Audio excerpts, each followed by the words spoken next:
Hello दोस्तों, नमस्कार। Inspector academy के डिजिटल प्लेटफॉर्म पर आपका स्वागत है। और अपना टॉपिक चल रहा था राष्ट्रपति, और उसी टॉपिक को आज क्या करेंगे, कंटिन्यू करेंगे। राष्ट्रपति की शक्तियां पढ़ रहे थे, जिसमें राष्ट्रपति की आपातकालीन शक्तियां व वित्तीय शक्तियां टॉपिक पढ़ लिया गया था।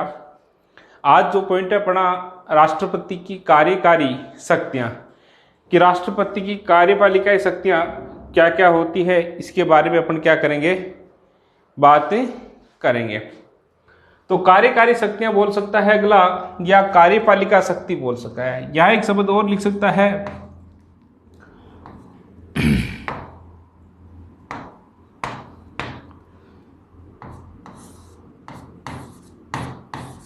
कार्यपालिका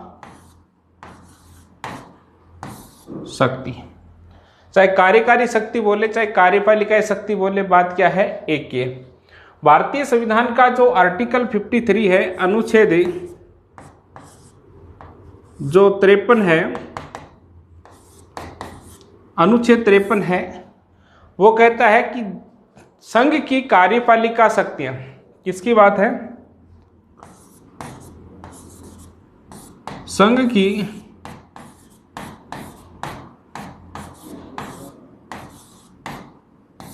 संघ की कार्यपालिका शक्तियां राष्ट्रपति के नाम जारी होगी।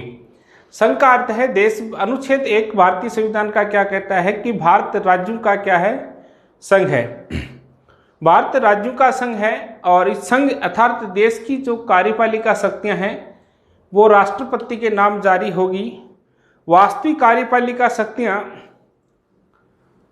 प्रधानमंत्री की में निहित है, और नाममात्र की कार्यपालिका शक्तियां किस में निहित होती है, राष्ट्रपति में निहित होती है। तो राष्ट्रपति के पास क्या क्या कार्यपालिका शक्ति हैं, इसी पॉइंट की बात करेंगे। तो आर्टिकल 53 आपको बता दिया था वैसे पहले। तो संघ की कार्यपालिका शक्तियां राष्ट्रपति के नाम जारी होगी। यहां कार्यपालिका शक्तियां कितने प्रकार की बताता है, 2 प्रकार की बताता है। एक नाम मात्र की कार्यपालिका शक्तियां, और नाम मात्र की कार्यपालिका शक्तियां किसके पास, तो राष्ट्रपति के पास होती हैं। और वास्तविक दूसरी कार्यपालिका शक्तियां कौन सी हैं,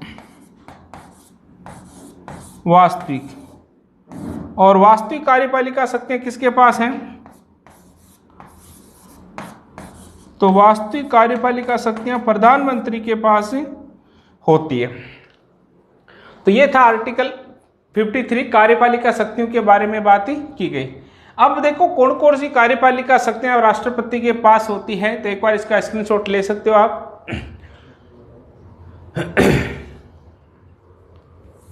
नेक्स्ट देखो, अनुच्छेद 54 आर्टिकल 53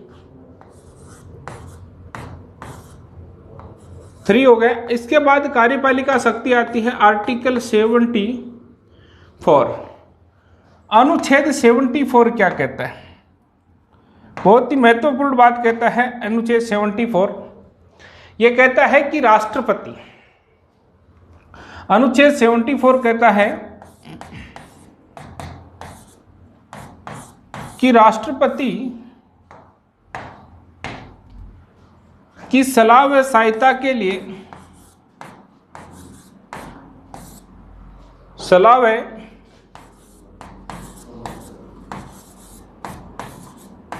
सहायता के लिए, हेल्प एंड एडवाइस के लिए कि क्या होगी, मंत्री परिषद होगी। एक मंत्री परिषद होगी, और इस मंत्री परिषद का प्रमुख कौन होगा, इस मंत्री परिषद का हेड कौन होगा, तो मंत्री परिषद का प्रमुख प्रधानमंत्री होगा, पीएम होगा। देखो आर्टिकल 74 ये बात कहता है कि राष्ट्रपति की सलाह व सहायता के लिए, हेल्प एंड एडवाइस के लिए कि क्या होगी, मंत्री परिषद होगी, एक मिनिस्ट्री होगी, और इसका प्रमुख कौन होगा, इसका हेड कौन होगा, तो प्रधानमंत्री होगा। आई बात समझ में। अब देखो राष्ट्रपति कोई भी काम करता है, जैसे कृषि विधेयक का लेकर आंदोलन चल रहा है, तो इसे कृषि जो विधेयक है, मान लीजिए लोकसभा में पारित हो गया और राज्यसभा में कल पारित हो गया। अब राष्ट्रपति इस पर हस्ताक्षर करेगा, तो राष्ट्रपति हस्ताक्षर करेगा या कि नहीं करेगा, ये प्रधानमंत्री और मंत्री परिषद की सलाह पर डिपेंड करता है। राष्ट्रपति किसी की भी नियुक्ति करता है, कोई भी काम करता है, कोई अंतर्राष्ट्रीय संधि करता है, अंतर्राज्यीय परिषद का गठन करता है, किसी आयोग का गठन करता है, तो ये सारा कार्य किसके तहत करता है? प्रधानमंत्री और मंत्री परिषद की सलाह से करता है। तो अनुच्छेद 74 यही कहता है कि राष्ट्रपति की सलाह व सहायता के लिए, एडवाइस एवं हेल्प के लिए कि क्या होगी? मंत्री परिषद होगी, और जिसका प्रधान कौन होगा? प्रधानमंत्री होगा। यह बात किस आर्टिकल में की गई है? अनुच्छेद 74 में की गई। अब ध्यान रखना, राष्ट्रपति की सलाह व सहायता के लिए एक मंत्री परिषद होगी, जिसका प्रमुख कौन होगा? प्रधानमंत्री होगा। अनुच्छेद 74 यह कहता है, इसमें एक प्रावधान किया गया था 42 कॉन्स्टिट्यूशन अमेंडमेंट 1976, 42वां संविधान संशोधन 1976 के तहत प्रावधान किया गया था। 42वां संविधान संशोधन 1976 के तहत एक प्रावधान किया गया था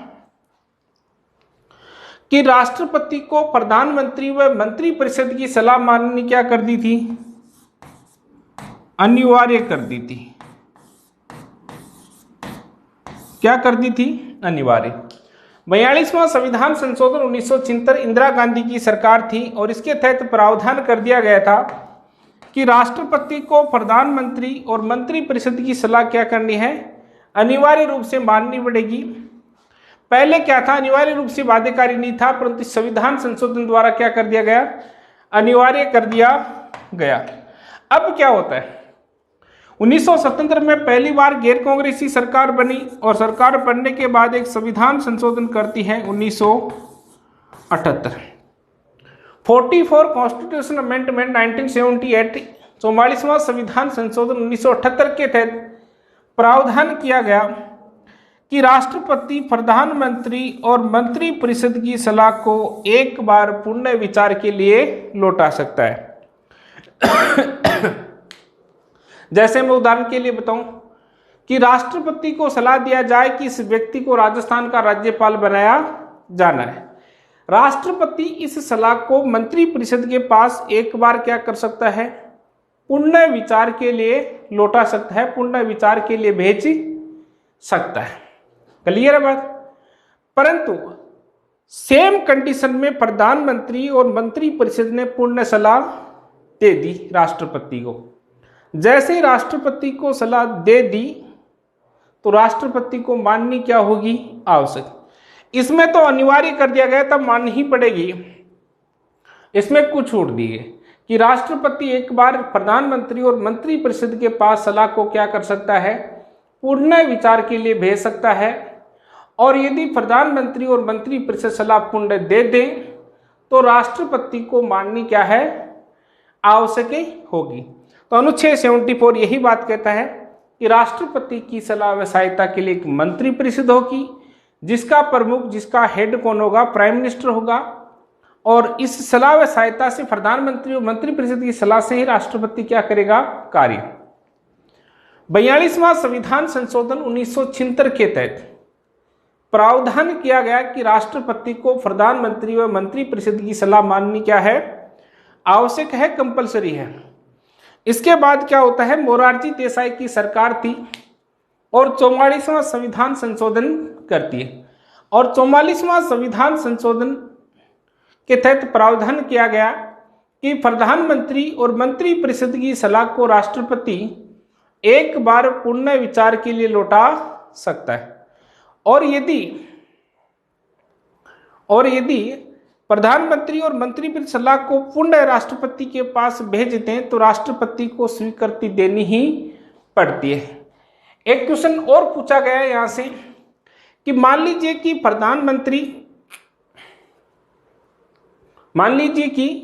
प्रधानमंत्री और मंत्री परिषद राष्ट्रपति को कोई सलाह दे, किसी भी प्रकार की सलाह दे, कोई अध्यादेश जारी करना है, कोई कानून है, तो क्या उस सलाह को न्यायपालिका में चुनौती दी जा सकती है क्या नहीं दी जा सकती?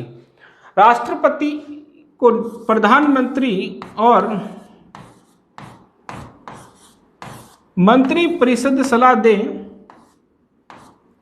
तो क्या उसको न्यायपालिका में चुनौती दी जा सकती है कि नहीं दी जा सकती? तो ध्यान रखना, उसको न्यायपालिका में चुनौती नहीं दी जा सकती, न्यायपालिका में चुनौती नहीं दी जा सकती। क्लियर बात? ये बड़ा कंफ्यूजन का सवाल है, तो ये ध्यान रखना है कि प्रधानमंत्री और मंत्रिपरिषद की सलाह को न्यायपालिका में चुनौती नहीं दी जा सकती है। राष्ट्रपति शासन को मैंने बताया था न्यायपालिका में चुनौती दी जा सकती, परंतु प्रधानमंत्री और सीधा क्वेश्चन पूछ लिया जाए कि प्रधानमंत्री और मंत्रिपरिषद राष्ट्रपति को सलाह दे, कोई एडवाइस दे, तो उसको न्यायपालिका में चुनौती दी जा सकती है। तो ध्यान रखना, उसको न्यायपालिका में चुनौती नहीं दी जा सकती है। तो ये था अनुच्छेद 74 राष्ट्रपति की कार्यकारी शक्तियों में। अब अनुच्छेद आता है 75। देखो अनुच्छेद 75 क्या कहता है।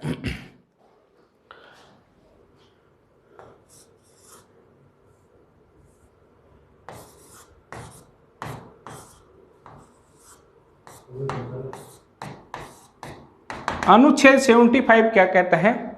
अनुच्छेद 75 कहता है कि लोकसभा में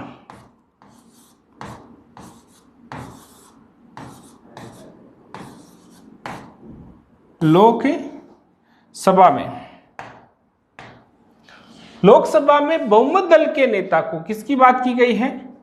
लोकसभा में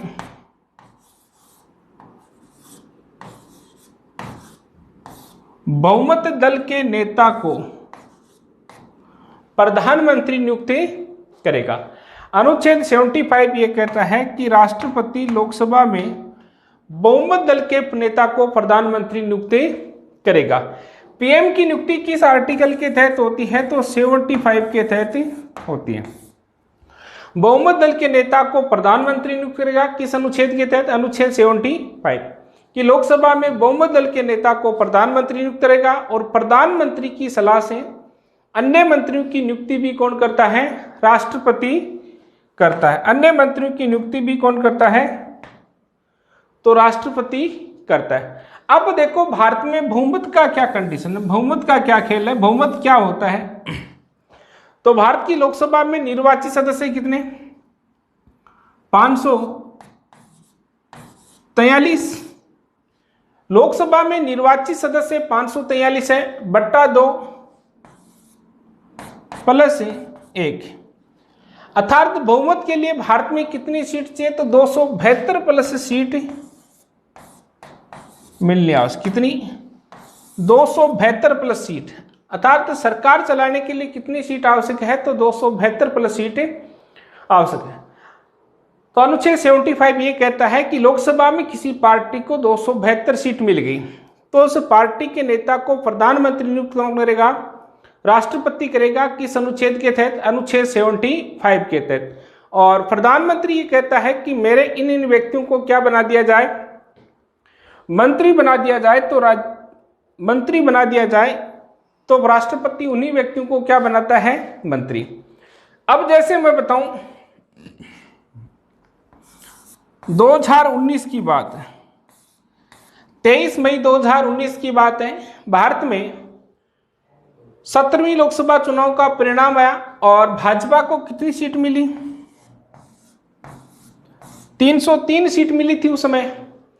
अब भारतीय जनता पार्टी को 303 सीट मिली तो बहुमत से ज्यादा है कि नहीं है? है।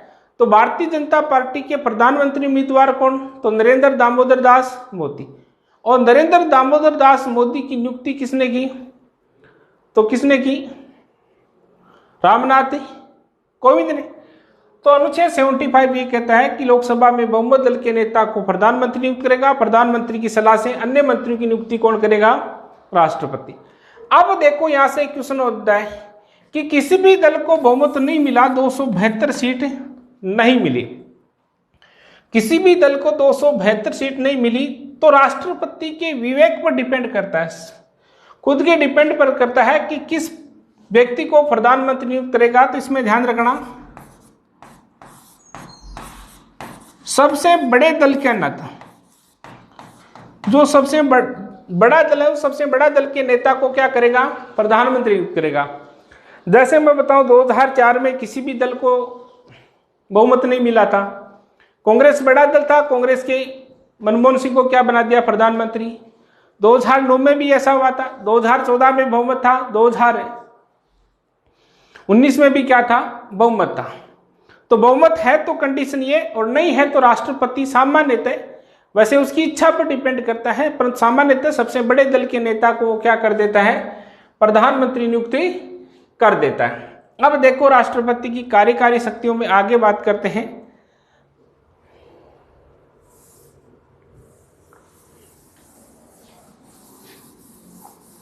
आगे क्या होती है कार्यकारी शक्तियां, अनुच्छेद 77 आर्टिकल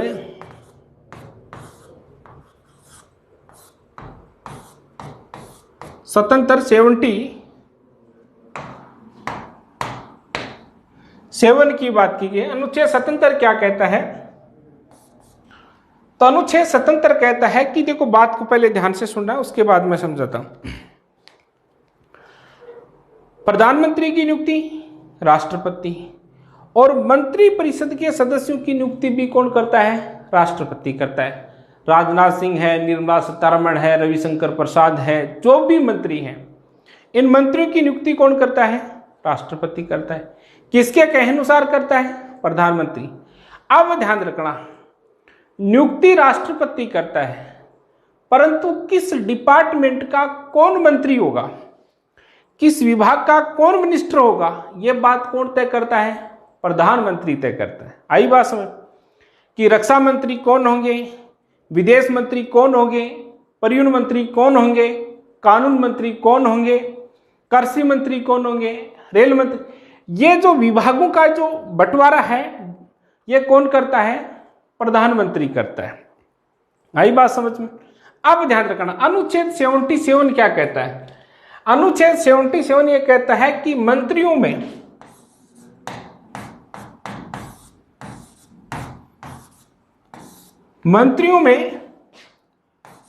ध्यान से सुनने योग्य बात है, कार्य आवंटन की सूची,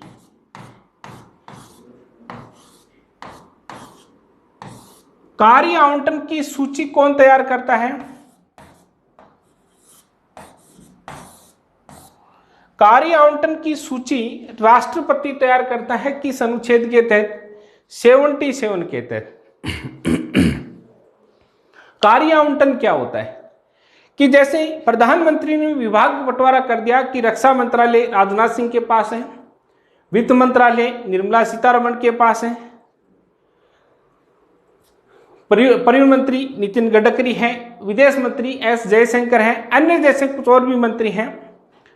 रक्षा मंत्रालय के अंदर कौन कौन से कार्य आएंगे, इस रक्षा मंत्रालय के अधीन कौन कौन से कार्य आएंगे, इन कार्यों की सूची कौन तैयार करता है, तो राष्ट्रपति करता है। और किस आर्टिकल के तहत करता है, अनुच्छेद 77 के तहत करता है। तो अनुच्छेद 77 के तहत राष्ट्रपति विभागों में कार्य आवंटन की सूची तैयार करता है। तो यह था कौन सा अनुच्छेद 77। मंत्रियों के विभागों में कार्य आवंटन की सूची राष्ट्रपति तैयार करता है, और किस आर्टिकल के तहत तैयार करता है, तो 77 के तहत तैयार करता है। अब देखो आगे अनुच्छेद की बात करते हैं। आगे कार्यकारी शक्ति आती है, अनुच्छेद 78 किसकी बात की गई है,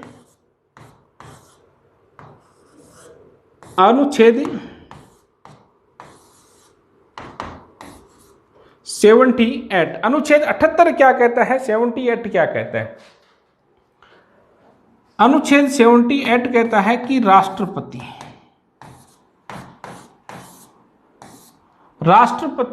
प्रधानमंत्री से क्या ले सकता है,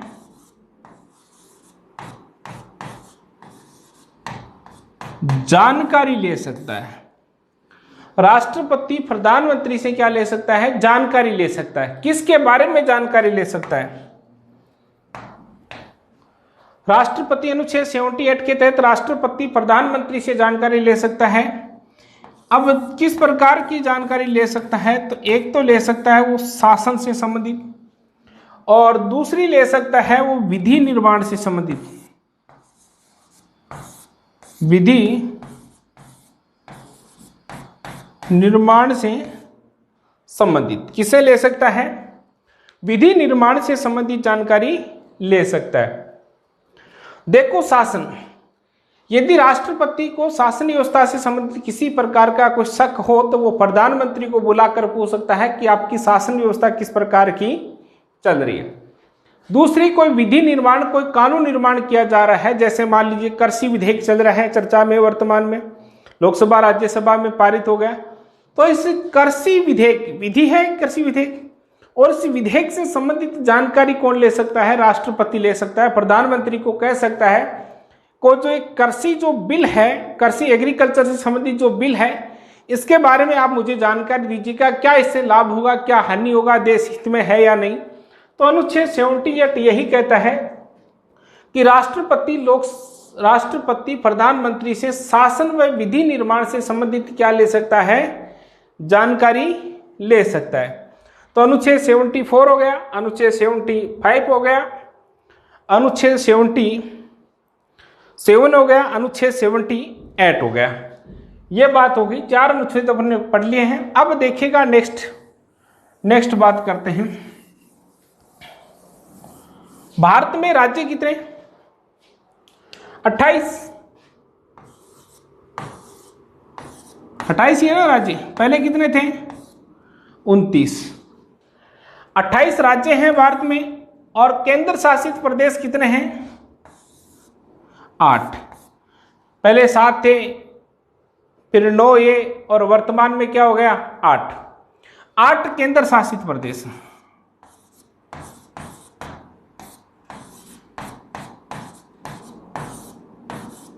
केंद्र शासित प्रदेश। अब बात को सुन रहे हैं। 28 राज्यों में जो राज्यपाल होता है, जो गवर्नर होता है, 28 राज्यों में जो राज्यपाल है, जो गवर्नर है, उस राज्यपाल की नियुक्ति कौन करता है? राष्ट्रपति। 28 राज्यों के राज्यपाल की नियुक्ति कौन करेगा?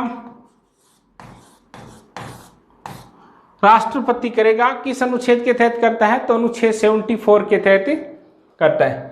तो 28 राज्यों के राज्यपाल की नियुक्ति राष्ट्रपति करेगा। अब 8 राज्य क्या है? 8 क्या है? केंद्र शासित प्रदेश है। 8 केंद्र शासित प्रदेशों में बात करें तो दिल्ली है, पुदुचेरी या पांडिचेरी है, और एक जम्मू कश्मीर है, जेके। दिल्ली, पांडिचेरी और जम्मू कश्मीर में क्या है?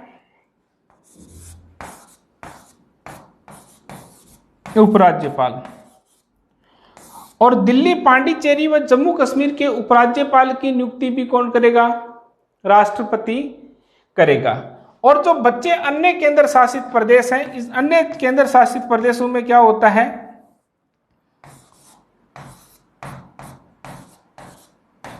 प्रशासक होता है। कौन होता है? प्रशासक। और इस प्रशासक की नियुक्ति भी कौन करता है? तो राष्ट्रपति करता है। तो राष्ट्रपति प्रधानमंत्री मंत्रिपरिषद की नियुक्ति, राज्यपाल, उपराज्यपाल व प्रशासकों की नियुक्ति कौन करता है? राष्ट्रपति करता है। तो 28 राज्यों के राज्यपाल की नियुक्ति कौन करेगा? राष्ट्रपति करेगा। वह दिल्ली, पांडिचेरी और जम्मू कश्मीर केंद्र शासित प्रदेशों में उपराज्यपाल की नियुक्ति करेगा। वह अन्य केंद्र शासित प्रदेशों में प्रशासक की नियुक्ति कौन करता है?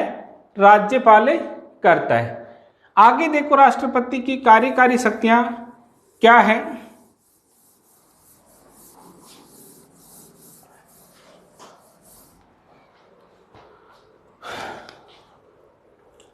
आगे आता है महान्यायवादी। नाम सुना होगा आपने।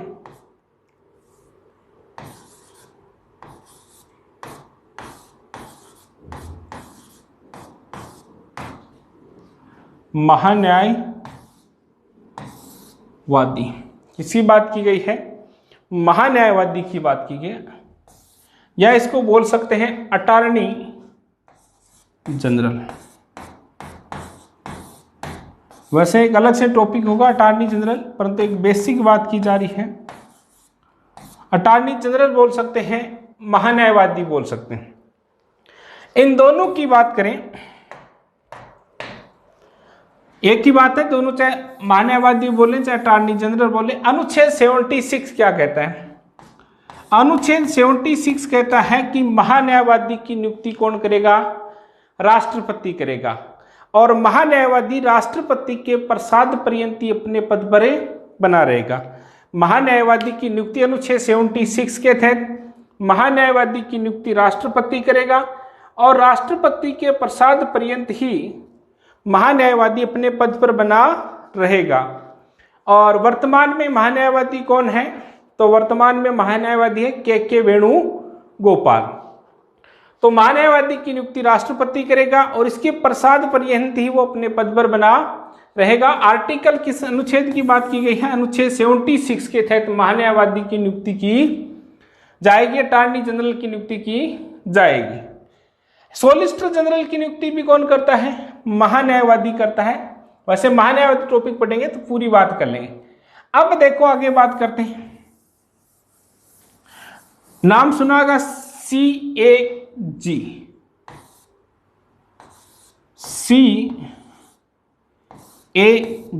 कैग, या हिंदी में बोलें नियंत्रक एवं महालेखा परीक्षक। इंग्लिश में बोलें कंट्रोलर एंड ऑडिटर जनरल, नियंत्रक एवं महालेखा परीक्षक। इस CAG की नियुक्ति कौन करता है? तो अनुच्छेद 148 के तहत CAG की नियुक्ति राष्ट्रपति करता है। कौन करता है? CAG की नियुक्ति राष्ट्रपति करता है। तो ये भी आपका पॉइंट क्लियर हो गया। अनुच्छेद आर्टिकल 148 के तहत CAG होता है, नियंत्रक एवं महालेखा परीक्षक होता है या कैग बोलते हैं। उसकी नियुक्ति कौन करेगा?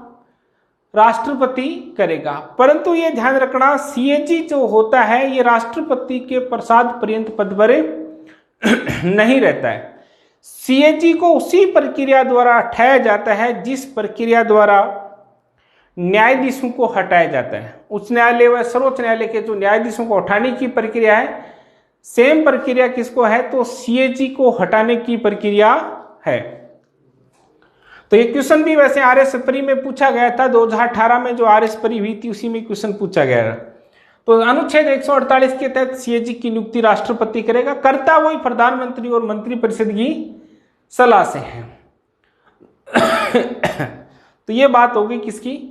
CAG। अब देखो कुछ आयोगों के अध्यक्षों की नियुक्ति भी करता है। आयोगों के अध्यक्षों की नियुक्ति की बात की जाए, वर्तमान में CAG कौन है?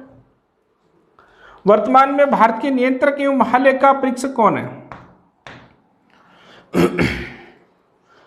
तो राजीव महर्षि वर्तमान में क्या है? भारत के CAG हैं। अब देखिएगा संवैधानिक आयोगों के अध्यक्ष व सदस्यों की नियुक्ति कौन करता है? राष्ट्रपति करता है। जो संवैधानिक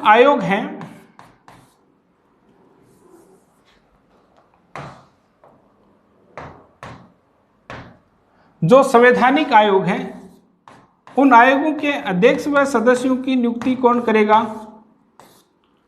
राष्ट्रपति करेगा। कौन करेगा? राष्ट्रपति करेगा। आई बात समझ में? अब देखो आयोग दो प्रकार के पढ़ेंगे अपन। एक संवैधानिक आयोग पढ़ते हैं और एक वैधानिक आयोग पढ़ते हैं। मतलब कुछ आयोगों का संविधान में उल्लेख किया गया है और कुछ आयोगों को कानून द्वारा ही बनाया गया है, उनका संविधान के किसी आर्टिकल में उल्लेख नहीं है। तो चाहे वैधानिक आयोग हो चाहे संवैधानिक आयोग हो, इन सभी आयोगों के अध्यक्ष की नियुक्ति कौन करता है? राष्ट्रपति। तो संवैधानिक आयोगों के अध्यक्ष व सदस्यों की नियुक्ति राष्ट्रपति करेगा। जैसे मैं कुछ आयोगों का नाम बताऊं आपको। इलेक्शन कमीशन, निर्वाचन आयोग। निर्वाचन आयोग के अध्यक्ष व सदस्यों की नियुक्ति अनुच्छेद 324 के तहत कौन करता है? राष्ट्रपति करता है। अनुच्छेद 324 आर्टिकल 324 के तहत निर्वाचन आयोग के अध्यक्ष व सदस्यों की नियुक्ति कौन करेगा? तो अध्यक्ष व सदस्यों की नियुक्ति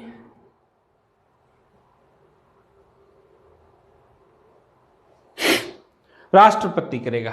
तो इसी की बात हो गई, इसको शॉर्ट में इसी बोलते हैं। वित्त आयोग, फाइनेंशियल कमीशन की बात की गई। किसकी बात की गई? वैसे तो ये वित्तीय शक्तियों में पढ़ा था। वित्त आयोग, वित्त आयोग का उल्लेख संविधान के किस आर्टिकल में है? तो 280 में है। और वित्त आयोग के अध्यक्ष व सदस्यों की नियुक्ति कौन करता है? तो कौन करता है? राष्ट्रपति। एक आपने नाम सुना का यूपीएससी, संघ लोक सेवा आयोग, यूनियन पब्लिक सर्विस कमीशन। संघ लोक सेवा आयोग के जो अध्यक्ष और सदस्य होते हैं, इन अध्यक्ष व सदस्यों की नियुक्ति कौन करता है? तो राष्ट्रपति करता है। और किस आर्टिकल के तहत करता है? तो 315 के तहत करता है। अब देखो कुछ आयोग और हैं। National commission for schedule caste, national commission schedule caste, राष्ट्रीय अनुसूचित जाति आयोग। एक आता है national commission for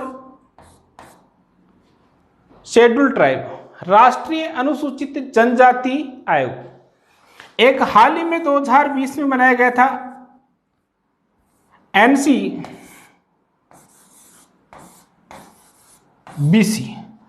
national commission for backward class, बनाया गया था।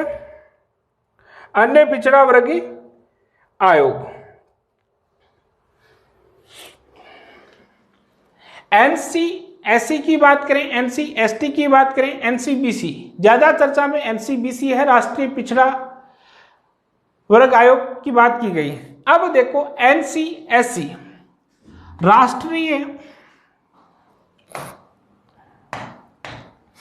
राष्ट्रीय जाति आयोग, और इसकी स्थापना किस अनुच्छेद के तहत की गई है? तो इसकी स्थापना अनुच्छेद 338 के तहत स्थापना की गई है। और इस आयोग के अध्यक्ष व सदस्यों की नियुक्ति कौन करता है? राष्ट्रपति करता है। National commission for schedule tribe, राष्ट्रीय अनुसूचित जनजाति आयोग, और इसकी स्थापना किस अनुच्छेद के तहत की गई है?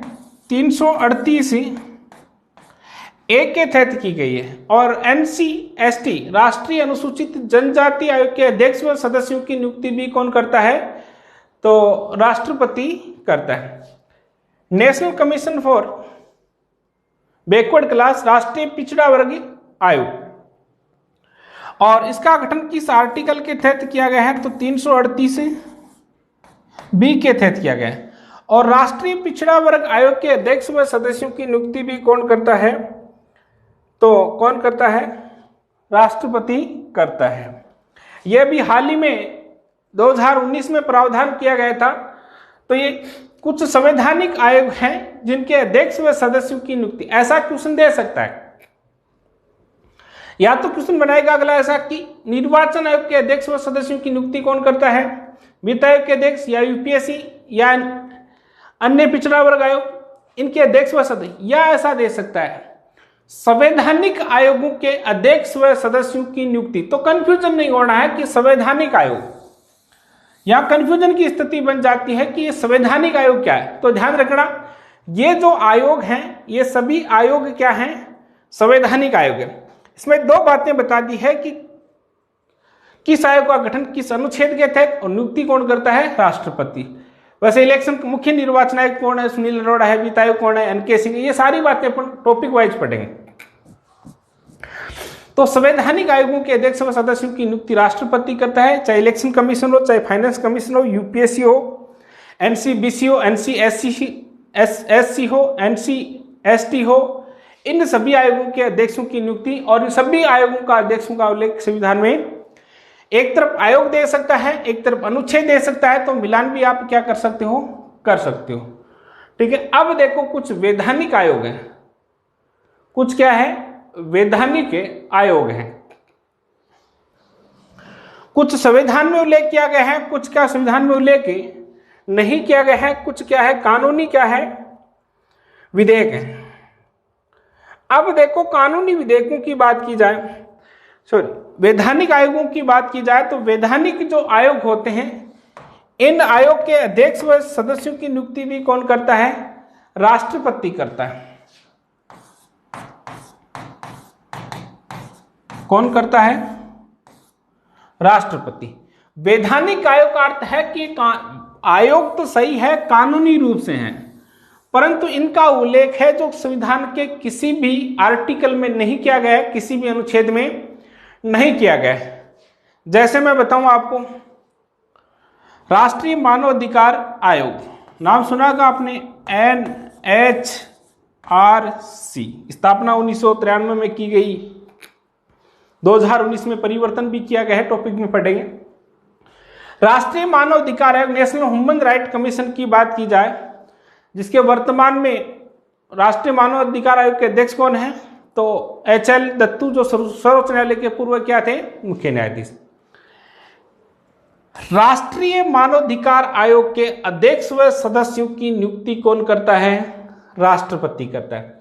परंतु यहां से क्वेश्चन बने कि राष्ट्रीय मानवाधिकार आयोग का उल्लेख संविधान के किस अनुच्छेद में किया गया? तो राष्ट्रीय मानवाधिकार आयोग के अध्यक्ष आयोग का NHRC का उल्लेख संविधान के किसी भी आर्टिकल में नहीं किया गया है, क्योंकि एक संवैधानिक आयोग नहीं है, एक क्या है? वैधानिक आयोग है, कानूनी आयोग है, इसका उल्लेख संविधान में नहीं किया गया। तो NHRC हो गया। एक माइनॉरिटी कमीशन आता है, अल्पसंख्यक आयोग आता है,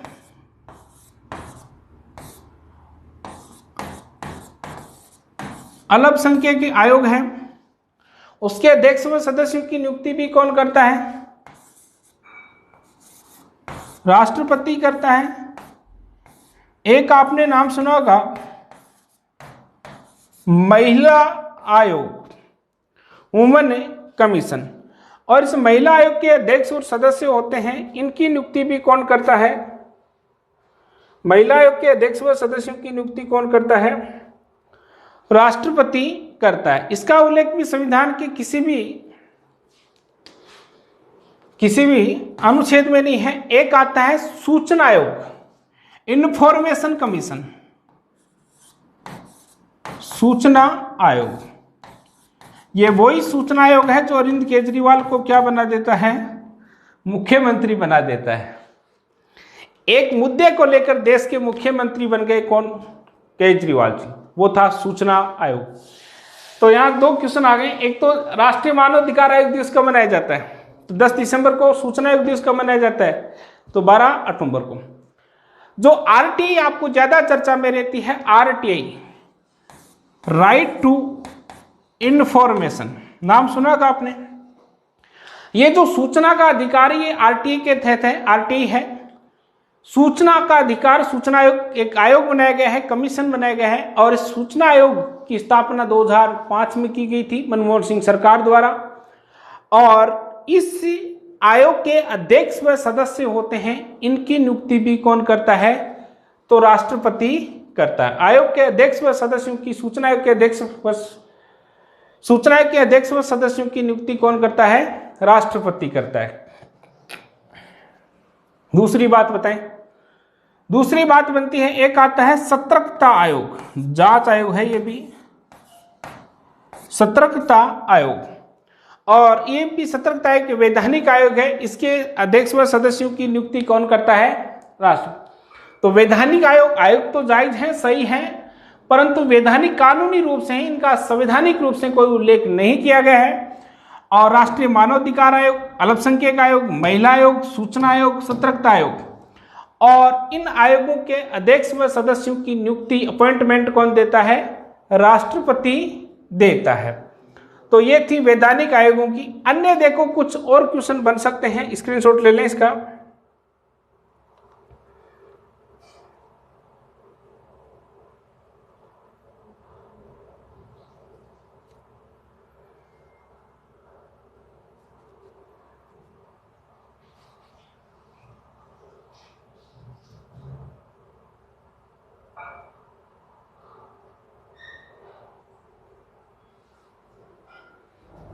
ले लिया स्क्रीनशॉट। अब देखो आगे बात करते हैं, कुछ बेसिक क्वेश्चन है इन आयोगों के अध्यक्ष आपको याद करने हैं। आयोग आपको टॉपिक पढ़ाया जाएगा। आरटीआई आपका ज्यादा चर्चा में है वर्तमान में, क्योंकि लोग इसके क्या हो गए, जानकार हो गए। पहले इसके जानकार नहीं थे तो आरटीआई नहीं लगती थी, आजकल हर व्यक्ति क्या लगाना चाह रहा है, आरटीआई। जैसे एक परिषद आती है अंतरराज्यीय परिषद, राज्यों में किसी प्रकार का कोई विवाद है, सीमा विवाद है, जल को लेकर विवाद है, तो उस अंतर्राज्यीय परिषद का गठन भी कौन करता है, राष्ट्रपति करता है। अंतर्राज्यीय परिषद का गठन कौन करता है।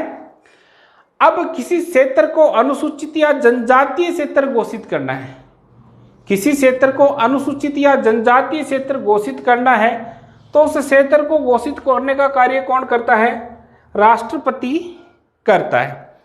तो ये थी राष्ट्रपति की कार्यकारी शक्तियां। पॉइंट आपका कंप्लीट है। और आगे अपन राष्ट्रपति की संबंधित विधायी शक्तियों की बात करेंगे। विधायी और दो प्रकार की शक्तियां मुख्य रूप से बची है, एक विधायी शक्तियां और एक न्यायिक शक्तियां, जो नेक्स्ट क्लास में पूरी होगी। आज इतना ही, बहुत बहुत धन्यवाद।